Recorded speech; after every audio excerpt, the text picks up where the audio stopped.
এখন প্রিম্যালিগনেন্ট লেশন মানে this is the area by a well-defined circumscribed where oral cancer chance is more than its counterpart. মানে লেশনটা যতটুকু boundary আছে তার বাইরে ওরাল ক্যান্সার হলেও হতে পারে, কিন্তু তার চেয়ে 1000 গুণ বেশি চান্স আছে ওই বাউন্ডারির ভিতরে। এই জাতীয় লেশনকে বলে প্রিম্যালিগনেন্ট লেশন, যেমন ইরাইথ্রোপ্লাসিয়া, লিউকোপ্লাসিয়া। আর কন্ডিশন হইতেছে generalised condition where there is chance of oral malignancy, যেমন ওরাল সাবমিউকাস ফাইব্রোসিস, লাইকেন প্লান্টাস। বুঝাইতে পারছি? আচ্ছা, এরপর আসে ইটিওলজিক্যাল ফ্যাক্টরস। তোমরা জানো যে কি কি ইটিওলজিক্যাল ফ্যাক্টর আছে। কমন সাইট অফ প্রিম্যালিগনেন্ট ডিজঅর্ডার, তোমরা জানো কমন সাইট এবং হাই রিস্ক সাইট তোমাদের ভালো করে বুঝাইছি, পরীক্ষার সময় দিয়েছিলাম এবং পারছো আশা করি। তারপরে ইন্ডিভিজুয়াল উঠতে পারে, হয়তো রোল নম্বর 10 ঢুকলো বা রোল নম্বর 50 ঢুকলো, তার হাতে একটা কাগজ, একটা মাত্র শব্দ ইরাইথ্রোপ্লাসিয়া, এরকম উঠলে যদি কিছু না বলা হয় তুমি তোমার মতো শুরু করবা। স্যার স্যার স্যার একটু কমন সাইট একটা হাই রিস্ক সাইট একটু আরেকবার বলবেন প্রিম্যালিগনেন্ট লেশনের এই দুটার মধ্যে পার্থক্য হচ্ছে common site where incidence of premalignant is high, যেমন বাক্কাল মিউকোজা এক কমন সাইটে। এক নম্বর দিছে বাক্কাল মিউকোজা, 2 নম্বরে দিছে জিঞ্জিভা, স্পেশালি ম্যাকজিলারি জিঞ্জিভা, তারপরে ম্যান্ডিবুলার জিঞ্জিভা, তারপরে ভেস্টিবুল, তার আগে আছে এই জিঞ্জিভার আগে আছে টাং, তারপরে 5 নম্বরে আছে ফ্লোর অফ দ্য মাউথ, 6 নম্বরে আছে লোয়ার লিপ। এটি গেল কমন সাইট। তাহলে প্রথমে কি বাক্কাল মিউকোজা, রেক্টোমোলার এরিয়া, বাক্কাল মিউকোজা এই সমস্ত। 2 নম্বরে কি বলতে পারো ম্যাকজিলারি জিঞ্জিভা, 3 নম্বরে টাং, 4 নম্বরে ম্যান্ডিবুলার জিঞ্জিভা, 5 নম্বরে ভেস্টিবুল, 6 নম্বরে ফ্লোর অফ দ্য মাউথ, 7 নম্বরে লোয়ার লিপ। আবার যখন হাই রিস্ক সাইট মানে যেখানে হলে ক্যান্সার হওয়ার চান্স বেশি, 1 নম্বর হইতেছে ফ্লোর অফ দ্য মাউথ, তাহলে উল্টা। 2 নম্বর হচ্ছে লোয়ার লিপ, 3 নম্বর টাং, এভাবে সবার শেষ হইতেছে বাক্কাল মিউকোজা এবং ম্যাকজিলারি জিঞ্জিভা। এই দুটো হচ্ছে কমন সাইট এবং হাই রিস্ক সাইটের পার্থক্য। হাই রিস্ক মানে ভাইয়ার চান্স অফ ট্রান্সফরমেশন, এই শব্দটা জানতে চাই। Transformation from premalignant to malignant is high. আর কমন সাইট মানে যেখানে ইনসিডেন্স বেশি। ফার্স্ট হাই রিস্ক সাইটটা কি ছিল? Floor of the mouth. আচ্ছা, এখানে একটা ট্রিকি কোশ্চেন বলো তো নাফিসা, শোনো মানে সবাই শোনো, নাফিসা উত্তর দেওয়ার চেষ্টা করতে এটা পারো কিনা। সেটা হচ্ছে নন স্মোকার্স, এই জিনিসটা কি? নন স্মোকার কি কমন কন্ডিশনে পড়বে নাকি হাই রিস্ক কন্ডিশন পড়বে? স্যার নন স্মোকার স্যার একটা আমি নন স্মোকার একটা কন্ডিশন বললাম, মনে করি ইন্ডিভিজুয়াল ফ্যাক্টর হিসেবে বললাম। নন স্মোকারসটা কি কমন সাইট হিসেবে বা এদের কি ইনসিডেন্সটা বেশি নাকি এদের ক্যান্সার হওয়ার চান্স বেশি? কেন যে নন স্মোকার তার বেশি হবে কেন? হাই রিস্ক যদি বাই চান্স হয়, এদের হয় না, যদি হলে এদের ক্যান্সার হওয়ার চান্স বেশি। সাইট না, হাই রিস্ক মানে কন্ডিশন। সাইট তো নন স্মোকার সাইট সারা মাথা গা সব জায়গায় হবে নাকি? তা না, মানে non smokers person is uncommon but high risk. বুঝাইতে পারছি? যদি নন স্মোকার্স হয় টেনশনের ব্যাপার, কারণ তাদের নরমালি হওয়ার কথা না। ও আচ্ছা, নন ও জি স্যার নন স্মোকার বলছেন স্যার। হ্যাঁ, এতক্ষণে মানে বুঝতে পারছি। জি স্যার স্যার আমি স্মোকার শুনতেছিলাম। নন আছে মানে তোমরা যা নন স্মোকার্স। ইরাইথ্রোপ্লাসিয়া আসতে পারে একজনের, যদি এই ধরনের ভেক্টর আসে তুমি শুরু করবা তোমার মতো। কিভাবে শুরু করবো বলো তো? আমি একটা উদাহরণ দিই। মনে করো আমি পরীক্ষা দিচ্ছি, ইরাইথ্রোপ্লাসিয়া উঠবো, আমাকে শুরু করতে এভাবে। যদি কোশ্চেন না করে বা কোশ্চেন করার সুযোগ না দিয়ে তোমার মতো বলার সুবিধা, তাহলে তুমি কন্ট্রোল করতে পারবো। সেটা কি? যে erythroplasia is one kind of premalignant lesion which is a red lesion, and it is the highest risk lesion. সবচেয়ে যে লেশনটা ট্রান্সফরমেশন বেশি হয় ম্যালিগনেন্সিতে, সেটা হচ্ছে ইরাইথ্রোপ্লাসিয়া। আবার আরেকজন উঠতে পারে ওরাল লিউকোপ্লাসিয়া, একইভাবে শুরু করবে যে দিস ক্লিনিক্যাল ফিচার সেই এটাই। আরেকজন উঠতে পারে ওরাল সাবমিউকাস ফাইব্রোসিস, আরেকজন উঠতে পারে ওরাল লাইকেন প্লাস। আমি এই চারটি মেনলি প্রিনেমিং থেকে। আর একটা কোশ্চেন দেওয়া থাকে, 2-3টা দেওয়া থাকে যাতে 2-3 জনের পড়ে, সেটা কি common management protocol of oral premalignancy. যে 6টা পয়েন্ট বলছিলাম একটা যেন মিস না হয়। প্রথমে শুরু করবা counselling and oral hygiene, counselling and oral hygiene এটা দিয়ে শুরু করবা। তারপরে তুমি বলবো যে পেশেন্টের বাকিগুলো কেমো প্রিভেনশন, মানে কি কি ড্রাগ দিবা, তারপর না হলে তুমি লেজার করবা, তারপর না হলে সার্জিক্যাল ব্যবসা করবা, এবং লাস্টে বলবা কন্টিনিউয়াস ফলো আপ। এই 5-6টা পয়েন্ট তুমি, এটা কিন্তু কমন সবার জন্য। তখন ম্যাডাম বলতে পারে যে স্পেশাল 2-একটা পয়েন্ট বলো যেটা অন্যগুলো দরকার হয়, বলবা ওরাল সাবমিউকাস ফাইব্রোসিস। এখানে এর বাইরে দুটো কাজ করতে হয়। একটা আছে বাজারে একটা ইনজেকশন পাওয়া যায়, ইনজেকশনের নাম হচ্ছে হাইলেনিডেস, এটা দিলে এটা হয়। আর একটা দিলে সার্জিক্যালি ব্যান্ড রিমুভ। জি আছে, ব্যান্ডগুলো যদি সার্জারি রিমুভ করো তাহলে হা করতে সুবিধা হয়। এটা হচ্ছে আউটসাইড দিস প্রোটোকল। এটা হচ্ছে surgical removal of bands, fibrous band, আর হচ্ছে injection of ইন্ট্রালেশনাল হাইলেনিডেস।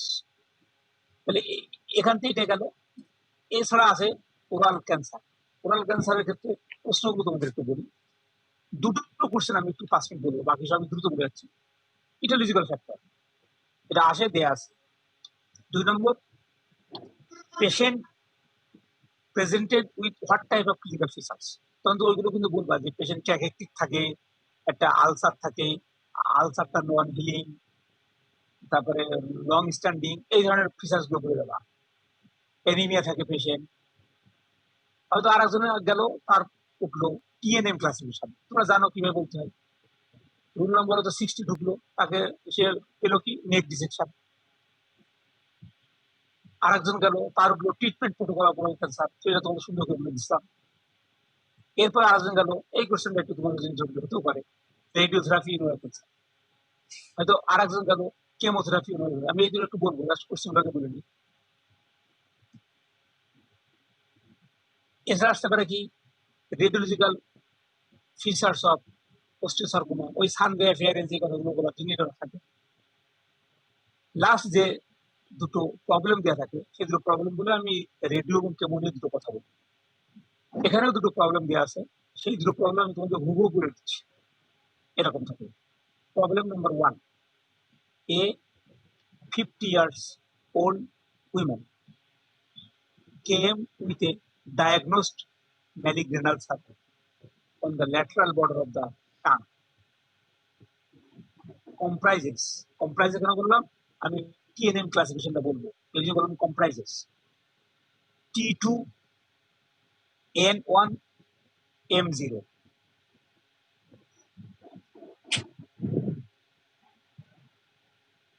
Enumerate the overall staging।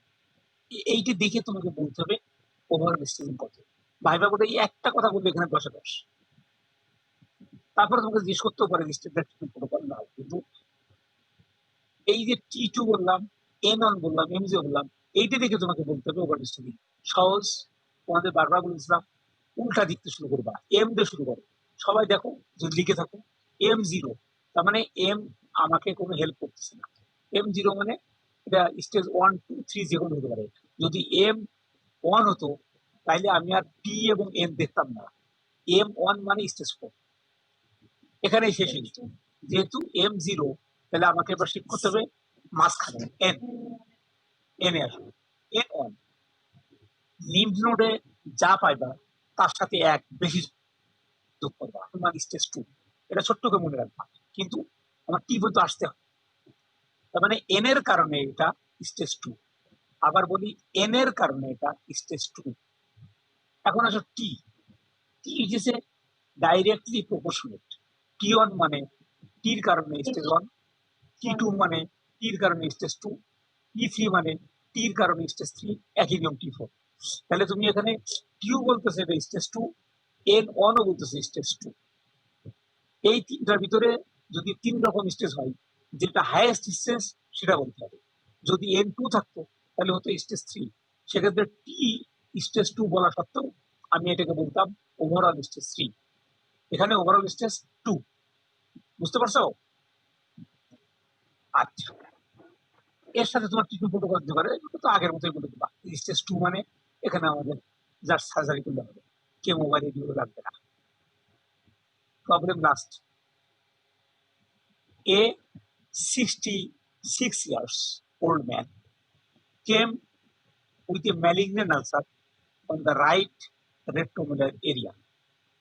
Comprises এটা T3, N2B, M0। দুটো দিলাম কি জন্য? তোমাদের বোঝার সুবিধার জন্য। যখন 2 এর পরে ABC নিয়ে চিন্তা করবে না, 2 নিয়ে চিন্তা করবে। তাহলে এখানে M বাদ দাও, N এর কারণে স্টেজ 3, T এর কারণে স্টেজ 3। তাহলে এটা ওভারঅল স্টেজ 3। ট্রিটমেন্ট প্রোটোকল 3 যেহেতু রেডিওথেরাপি লাগতে পারে, সার্জারি তো লাগবেই, তার সাথে রেডিওথেরাপি লাগতে পারে। এখন তোমাদের আমি রেডিওথেরাপি এবং কেমোথেরাপি নিয়ে অল্প দু একটা কথা বলে আজকের মতো শেষ করার চেষ্টা করব। শোনো, রেডিওথেরাপি যখন আসে তখন একটু ডিটেলস জিজ্ঞেস করে তোমার, তো সেই জিনিসটা কি জিজ্ঞেস করে? তোমার রেডিওথেরাপির ইন্টেন্ট কোশ্চেন এগুলো শুনে নাও, পারলে লিখে নাও। ইন্টেন্ট অবশ্যই এটা দুটোই আছে, কিউরেটিভও আছে, প্যালিয়েটিভও আছে। এখানে যে জিনিসটা জিজ্ঞেস করে সেটা হচ্ছে টাইমিং অফ রেডিওথেরাপি, বলবো pre and post operative. Pre operative radiotherapy আছে, পোস্ট অপারেটিভ রেডিওথেরাপি আছে। তখন জিজ্ঞেস বলো বলো pre operative and post operative. Pre operative রেডিওথেরাপির এইম একটা কথা বলবা, for down stage in the tumour, এটা হচ্ছে এইম। নেক্সট কোশ্চেন জিজ্ঞেস করে যে ডাউন স্টেজিং করলে সুবিধা কি, অ্যাডভান্টেজ। তুমি বলবা অ্যালাউ ইজিয়ার, মানে অ্যালাউ করে ইজিয়ার অ্যাক্সেস। এটা অনেক বড়, পোস্টোর টাঙে আছে, আমি ঢুকতে পারতেছি না। আমি যদি রেডিওথেরাপি দিয়ে ছোট করবি, আমি সহজে এটা ঢুকতে পারি। তাহলে ইজিয়ার অ্যাক্সেস। আর একটা সুবিধা কি, reduce the risk of seeding at the time of operation. Operation সময় এটা চারদিকে ছড়াই যাবে না, এই হচ্ছে অ্যাডভান্টেজ। আর রেডিওথেরাপির ডিসঅ্যাডভান্টেজটা কি? এখানে pre operative radiotherapy disadvantage, difficult to margin clearance, কারণ রেডিওথেরাপি দিলেই ফাইব্রোসিস হয়ে যায়, অনেক সময় মার্জিনটা বোঝা যায় না, তাহলে difficult to clear margin. 2 number, surgical morbidity বেড়ে যায়, আর রেডিওথেরাপি মানেই সেখানে ব্লাড সাপ্লাই কমে যাবে, পরে ইনফেকশন হতে পারে, আদার্স প্রবলেম হতে পারে, এটাকে বলা হয় সার্জিক্যাল মরবিডিটি। আর পোস্ট অপারেটিভের ক্ষেত্রে কিন্তু করে Sir, অ্যাডভান্টেজ এটা আবার প্লিজ স্যার এটা ডিসঅ্যাডভান্টেজ। কি ছিল? লাস্ট পার্ট শুনি না। Surgical morbidity. Yes, disadvantage of preoperative radiotherapy. Number 1, difficult to margin clearance.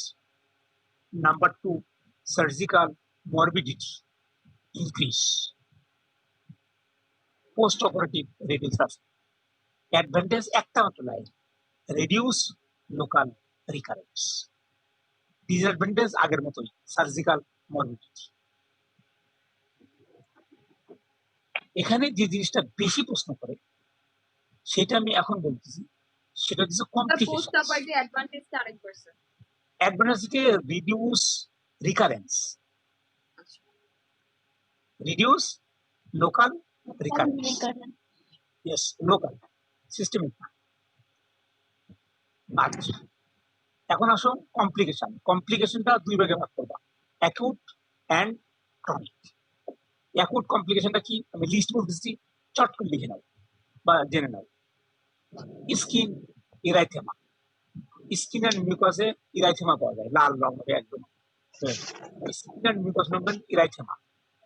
2 নম্বর একই জিনিস, pigmentation, skin and mucous membrane pigmentation.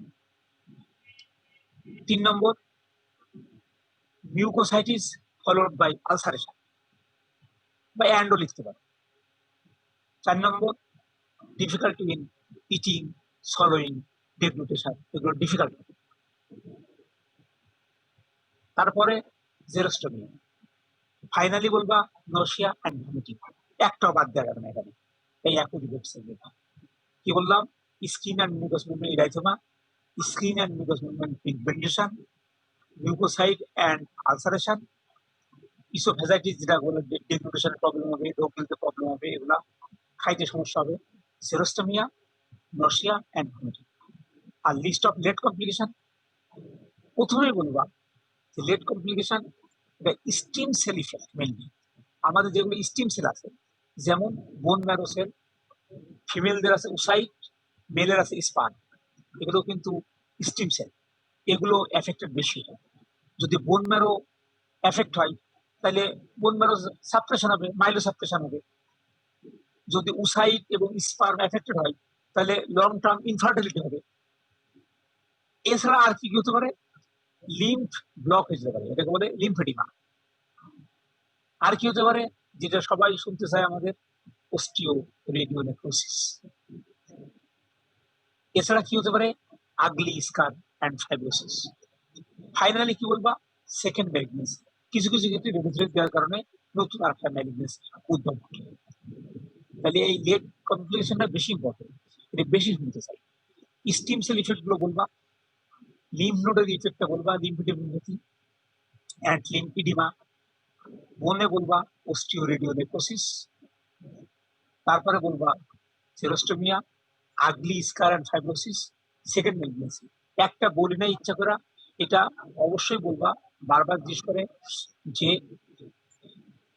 Poor oral লাইনও হয়ে যেতে পারে। কিন্তু এই জন্য দাঁতের চিকিৎসাটা সবসময় রেডিওথেরাপি দেওয়ার আগে করে নিতে হবে, তা নাহলে পরে দেখা যায় এই অস্টিওরেডিওসিস হয়, অন্যান্য দাঁতগুলো ক্যারিয়াস হয়, জিঞ্জিভাইটিস হয়, নানান রকম সমস্যা হয়, তখন সেই The ট্রিটমেন্টগুলো last দেওয়া thing যায় না। that ছিল স্যার, পুয়ার ওরাল হাইজিন হবে। এই জন্য tooth and tooth related oral treatment should be given prior to radiotherapy. এইটা আমি রেডিওথেরাপি সম্বন্ধে এত জানলে তোমাদের জন্য মোর দেন না। এখন লাস্ট যে এই রেডিওথেরাপিতে এ পর্যন্ত পারলে একটা প্রশ্ন পরে, যেহেতু তোমরা ভালো পরীক্ষা দেবে আশা করি, এই জন্য প্রশ্ন বলে দিচ্ছি।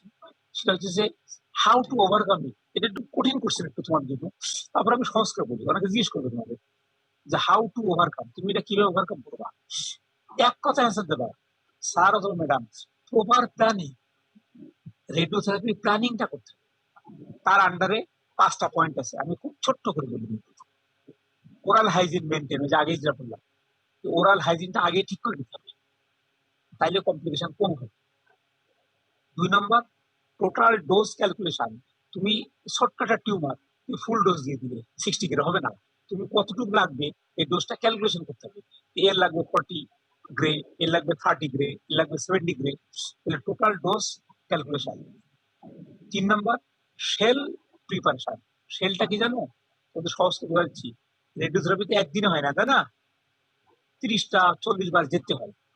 প্রতিদিন যেন একই জায়গায় রেডিওথেরাপিটা পড়ে, এই জন্য আগে লোহার একটা ফ্রেম বানানো হয়, যেখানে মাথাটা রাখলে সেই একই অ্যাঙ্গেলে থাকবে, একই জায়গায় রেডিওথেরাপিটা পড়বে। এটাকে বলা হয় শেল, শেল প্রিপারেশন। সবাই বুঝতে পারছো। 4 নম্বরটা সিমুলেশন, তার মানে রেডিওথেরাপি দেওয়ার আগে কয়েকবার ট্রায়াল দিতে হবে, এই ট্রায়ালটাকে বলা হয় simulation. Practice match, simulation, trial. Last but not list, সেটা হচ্ছে কনফার্মাল রেডিওথেরাপি। কনফার্ম মানে তুমি যে পার্টিকুলার জায়গায় দিতে চাচ্ছ সেখানেই যেন হয়, চোখের কোনায় দিতে চাচ্ছ সেখানেই যেন হয়, রেটিনায় যেন না পড়ে, এটাকে বলে কনফার্মাল। এটা কিভাবে করবা, তুমি বিমটাকে শেপ করে নিবা।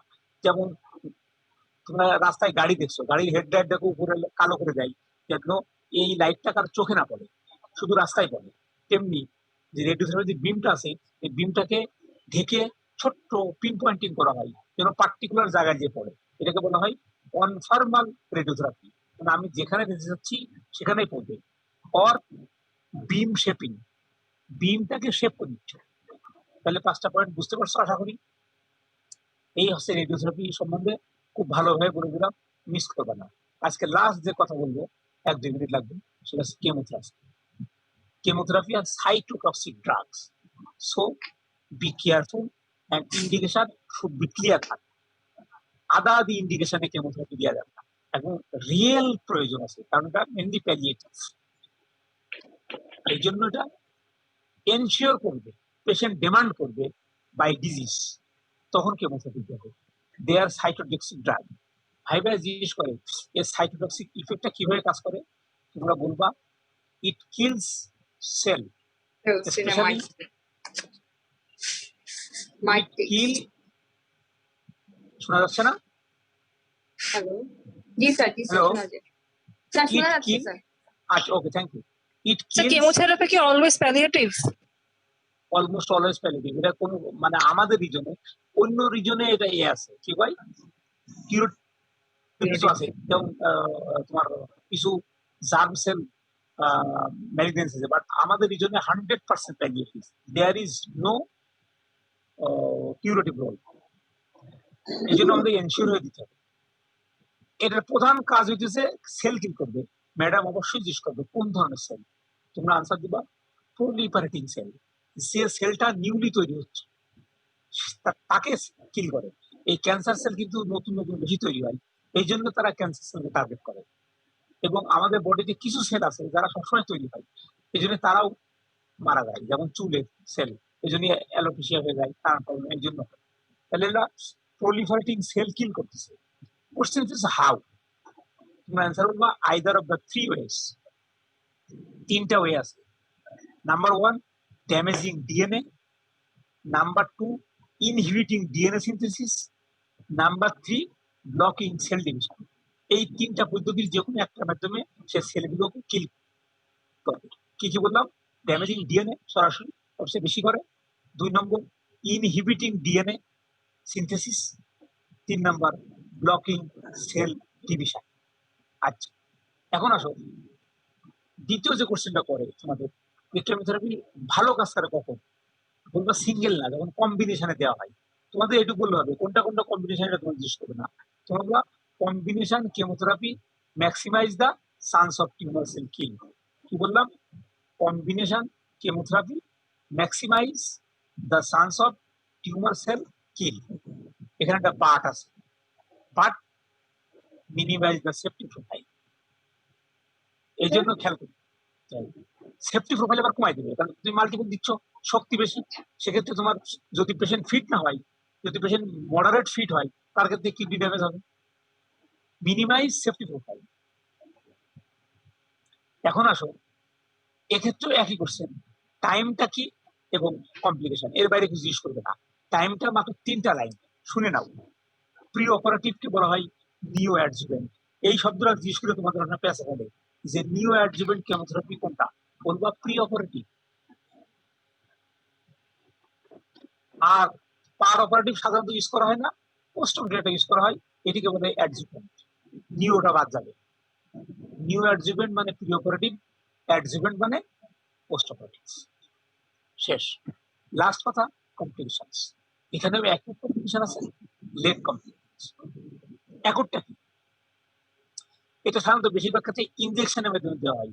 তাহলে ইনজেকশনটা শিরায় না যে মাংস পেশিতে ঢুকে যেতে পারে, এটাকে বলা হয় extravasation of drug. Drug may introduce other than blood vessels inside the tissue. এটাকে বলা হয় extravasation of drug. 2 number and most important, myelosuppression. এই মাইলোসাপ্রেশনের ভিতরে সবচেয়ে গ্রেটেস্ট রিস্ক যেটা, নিউট্রোপেনিয়া। নিউট্রোফিল ধ্বংস হয়ে গেলে আমাদের টোটাল ডিফেন্স সিস্টেম নষ্ট হয়ে যাওয়ার অবস্থা হয়। এই নিউট্রোপেনিয়া হলে এক ধরনের ইনফেকশন হয় যাকে বলে neutropenic sepsis. This is the death cause of chemotherapy. এই যে আমাদের বিখ্যাত সাহিত্যিক হুমায়ুন আহমেদ এই নিউট্রোপেনিক সেপসিসে মারা গেছে। নিউট্রোপেনিক সেপসিস, নিউট্রোফিলটা মানে ট্রেমেন্ডাস লেভেলে কমে গেছে। ইমিডিয়েট ট্রিটমেন্ট না দিলে patient will die within 7 to 14 within hours. ট্রিটমেন্টটা কি জানো? মাত্র 2টা, vigorous IV broad spectrum antibiotic. Manage fever, malignant fever হয় 105-এর উপরে চলে যাওয়ার চেষ্টা করে জ্বর। Manage fever by any means, কথাটা বলা আছে। Dehydration should be correct accordingly, otherwise kidney fail করবে। ম্যানেজ স্যার পয়েন্ট আরেকবার 3টা স্যার। ম্যানেজ, তাই তো? জি স্যার। ম্যানেজটা করতে হবে IV broad spectrum antibiotic. Vigorously মানে ম্যাক্সিমাম ডোজে দিতে হবে। এই যে স্যার এটা শব্দটা কি বললাম ভিগোরাসলি। নিউট্রোপেনিক সেপসিসের management? Yes neutropenic sir. Sepsis management. IV broad spectrum antibiotic vigorously manage fever at any cost, dehydration accordingly at any cost মানে ইভেন মাল্টিপুল কোল্ড প্যাক একদম আইস প্যাক দেওয়া হয়, পেশেন্টের নিউমোনিয়া হয়ে যাওয়ার চান্স থাকে, এই জন্য অ্যাট এনি কস্ট তারপরে ওটা দিতে হবে, অবশ্যই পেশেন্টকে জ্বর পাবে। আচ্ছা, মাইলোসাপ্রেশনের 2 নম্বর কি? স্পন্টেনিয়াস ব্লিডিং, প্লেটলেট কমে গেছে, প্লেটলেট সাপ্লিমেন্ট করতে হবে অথবা স্টেরয়েড দিতে হবে। তাহলে মাইলোসাপ্রেশনের দুটো বললাম, একটা হচ্ছে নিউট্রোপেনিক সেপসিস আর একটা spontaneous bleeding due to thrombocytopenia. একটা আছে নিউট্রোপেনিয়া আর একটা আছে থ্রোম্বোসাইটোপেনিয়া। 3 নম্বর যেটা সি, ওখানে 1 নম্বরটা কি বলছিলাম? এক্সট্রাভাইজেশন অফ ড্রাগ, ইয়েস। 2 নম্বরটা বলছি মাইলোসাপ্রেশন, 3 নম্বরটা বলছি জিআই টক্সিসিটি। এটা অবভিয়াস, সবার হবে। জি sir. Nausea, vomiting, GI toxicity, gastro intestinal toxicity. এখানে নশিয়া হবে, ভমিটিং হবে, ডায়রিয়া হবে, কনস্টিপেশন হবে। ম্যানেজমেন্ট করতে বলবে যে অ্যাকর্ডিং টু, এটা সাধারণ। কনস্টিপেশন হলে আমাদের ল্যাক্সেটিভ দেওয়া হয়, ডায়রিয়া হলে ফ্লুইড রিপ্লেসমেন্ট করা হয়, ভমিটিং হলে ভমিটিং ওষুধে ডমফ্রিডন দেওয়া হয়, এগুলো দিতে হয়। কিন্তু টক্সিটিগুলো নাম বললাম। এবং এখানে আরেকটা যে জিনিসটা হয় সেটা হচ্ছে নিউরোপ্যাথি। অনেক সময় ওই বার্নিং সেন্সেশন এগুলো হয়। নিউরোপ্যাথি যে কোনো কেমোথেরাপি হতে পারে। এটা যখন বলবো যেটা ভিটামিন দেওয়া হয় বি কমপ্লেক্স, বাট এটা যখন আমরা ডোজ শেষ করি নিজেই ঠিক হয়ে যায়। বাট এই সময় বলবো vitamin B complex supplement. Sir neuropathy কি অ্যাকিউট আসবে? অ্যাকুটে আসে, ক্রনিকও আসে, বাট আমি দুটোতেই বলি। অ্যাকুটও আসতে পারে, কারণ মানে কেমোথেরাপি ডোজটা কেমন জানো তো? অ্যাকুটটা না sir.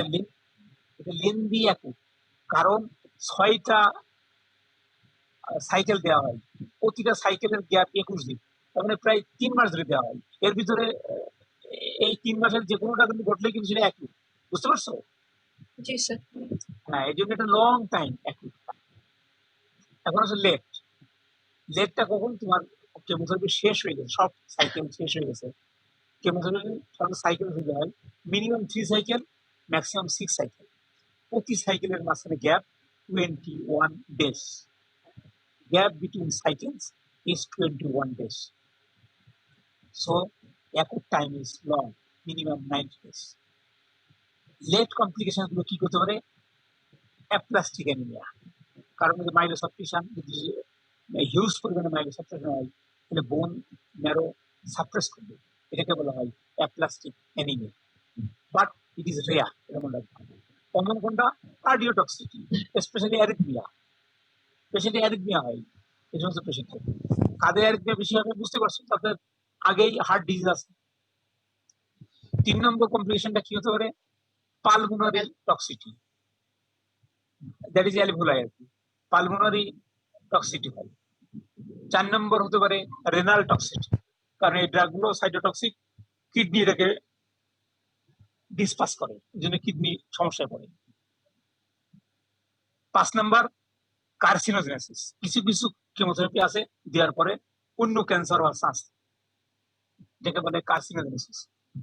And last one, long term infertility. এগুলো হচ্ছে লেট কমপ্লিকেশন। লেট কমপ্লিকেশনটা একবার শুনে নাও: aplastic anaemia, cardiotoxicity, pulmonary toxicity, renal toxicity, carcinogenesis বা carcinogenous, and long-term infertility. The last word regarding chemotherapy: long-term toxicity depends on what? Only 3 things. 3টা জিনিসের উপরে লং টার্ম টক্সিটি কম বা বেশি। 1 নম্বরটা কি? কম্বিনেশন ড্রাগ, আগেই বলছি। কম্বিনেশনে যত বেশি হবে, কিছু আছে সিঙ্গেল ড্রাগ দেওয়া যায়, কিছু 2টা মিলে দিতে হয়, কিছু 3 ড্রাগস কম্বাইন করা হয়। যত নাম্বার অফ ড্রাগস বেশি হবে তত কমপ্লিকেশন বেশি হবে। তাহলে 1 নম্বর গেল কম্বিনেশন ড্রাগস। 2 নম্বর টোটাল ডোজ একজনের 40, আর একজন দেওয়া হলো 60 গ্রে, যার 60 দেওয়া হলো তার চান্স বেশি। 3 নম্বরে দিয়েছে রেনাল ফাংশন। রেনাল ফাংশন কথাটা বারবার আছে, এই জন্য কেমোথেরাপি দেওয়ার আগে রেনাল ফাংশন টেস্ট এবং লিভার ফাংশন টেস্ট অবশ্যই দেখে নিতে হবে।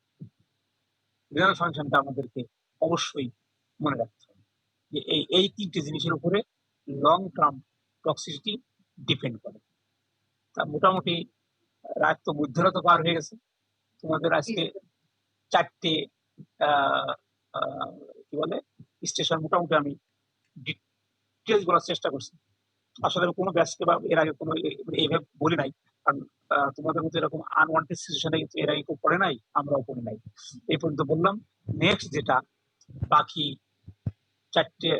6টা স্টেশন আমাদের নেক্সট লেকচারে ইনক্লুড হবে, এটা কবে করতে চাচ্ছ নিশি বা নাফিসা বা আদার্স সাবজেক্ট যারা আসো? পরশুদিন বললেন না স্যার, টিউসডে? জি স্যার, আচ্ছা, ওই ডেটে এখন- থাকবো। আর হ্যাঁ, আমি- পরশু দিনই ভালো হবে স্যার। আচ্ছা আচ্ছা আচ্ছা আচ্ছা।